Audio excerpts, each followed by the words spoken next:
Assalamualaikum warahmatullahi wabarakatuh. Sahabat, kembali kita akan melanjutkan pembacaan dari buku Utsman bin Affan karya Muhammad Hussein Haikal yang sebelumnya sudah kita bahas di video pertama. Untuk video kedua ini kita akan melanjutkan pembahasan berikutnya dengan subjudul Majlis Syuro dan Pelantikan Utsman. Jangan lupa tonton sampai selesai agar ceritanya nyambung lengkap dari awal sampai akhir. Baik, kita mulai saja pembacaannya ya. Bismillahirrahmanirrahim. Majlis Syuro dan Pelantikan Utsman. Tanda-tanda adanya komplotan semacam ini memang sudah ada, yang kemudian diperkuat oleh beberapa peristiwa. Tanda-tanda itu ialah bahwa beberapa kawasan yang sudah dibebaskan oleh muslimin di masa Umar ada yang tidak senang dengan kejadian tersebut. Dan karenanya ada penduduk yang marah. Indikasi itu lebih jelas lagi setelah orang-orang yang berkomplot terhadap Umar dan kemudian membunuhnya itu berada di bawah perlindungannya di Madinah.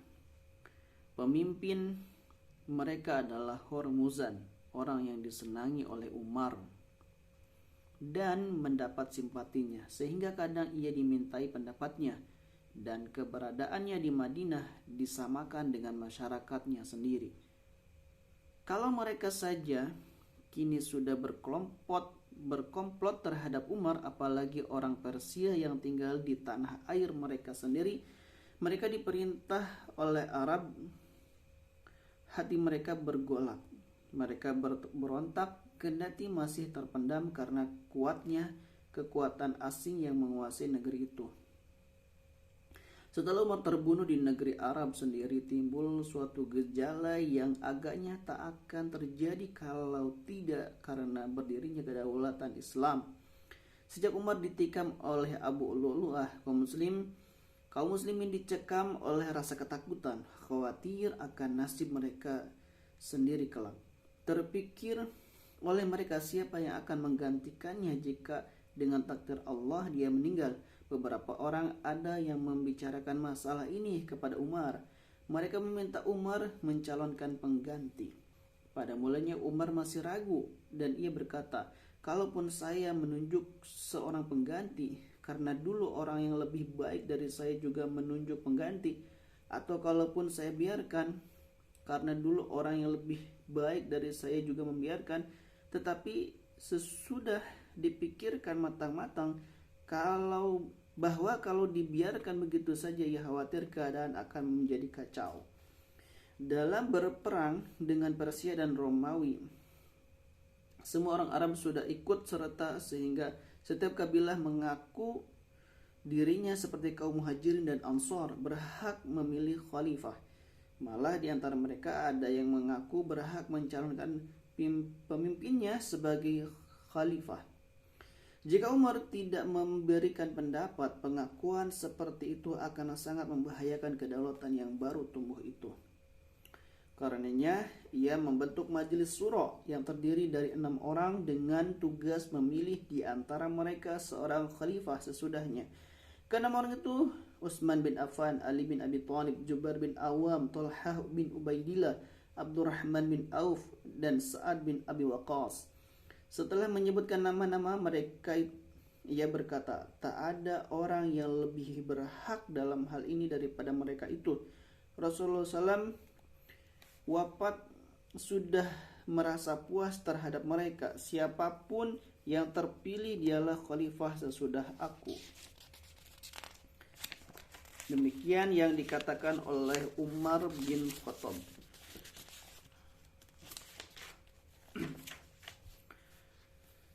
Sikap Ansor terhadap Majlis Syuro. Pilihan Umar atas keenam tokoh itu luar biasa. Tak ada seorang pun di antara mereka terdapat orang Ansor dari Madinah atau dari kabilah-kabilah Arab yang lain.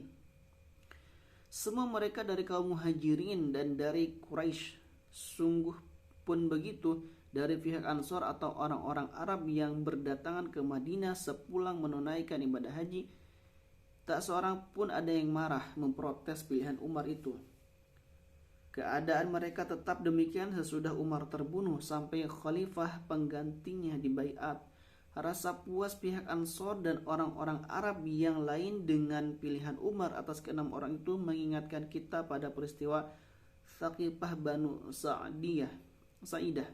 Setelah Nabi wafat dan jasadnya masih di rumah belum dikebumikan. Setelah Rasulullah SAW, kaum Ansor lah yang ingin memegang pimpinan. Mereka yang paling moderat berkata, dari pihak kami seorang amir, dan dari pihak Quraisy seorang amir. Setelah Abu Bakar, Umar, dan Abu Ubaidah pun datang ke Saqifah. Mereka berdiskusi dengan Ansar mengenai tuntutan mereka itu. Abu Bakar antara lain mengatakan, kami kaum Muhajirin dan kalian kaum Ansar, kita bersaudara dalam agama dan sama-sama dalam pembagian rampasan perang serta pembela-pembela kami dalam menghadapi musuh. Apa yang kalian katakan bahwa segala yang baik ada pada kalian, itu sudah pada tempatnya. Karena di seluruh penghuni bumi ini yang patut dipuji. Dalam hal ini kabilah-kabilah Arab itu hanya mengenal lingkungan Quraisy. Jadi pihak kami para amir dan pihak kalian para wazir.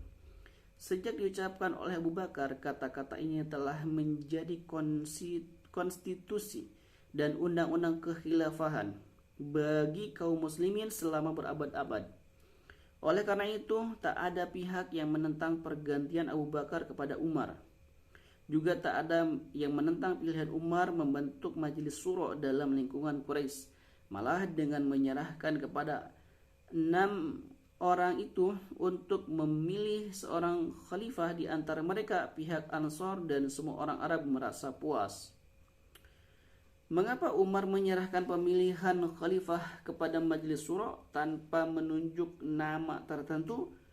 Dari keenam orang yang diangkatnya itu dengan mengambil teladan dari Abu Bakar saat menunjukinya sebagai penggantinya.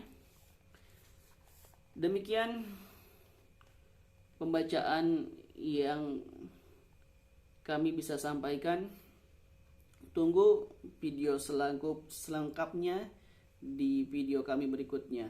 Jangan sampai ketinggalan informasi dari bacaan buku berikutnya. Terima kasih. Wassalamualaikum warahmatullahi wabarakatuh.